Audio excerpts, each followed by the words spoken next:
পীর নয়। মসজিদের ভিতরে চলে যান, উজু করে মসজিদে ঢুকে 2 রাকাত কাজায়ে হাজাতের নামাজ পড়েন।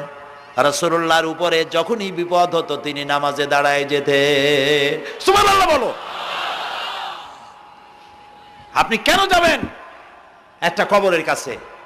আপনার সাহায্য কামনার জন্য কোনো পীর নয়, আপনার সাহায্যের জন্য কোনো কবর নয়।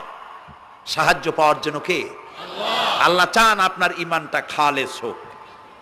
আল্লাহ তাআলা এটা বরদাস্ত করতে পারেন না যে মানুষ কারো কাছে গিয়া আরেকজনের কাছে গিয়ে নথি স্বীকার করুক। আল্লাহ সহ্য করেন না। ইন্না শিরকা লাযুলমুন আযীম, শিরক হচ্ছে মস্ত বড় জুলম, অত্যাচার। আল্লাহ সব থেকে অপছন্দ করেন কোন গুনাহ? বলেন, শিরক।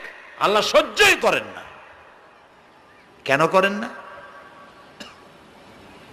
একটা যুক্তিতে আসে।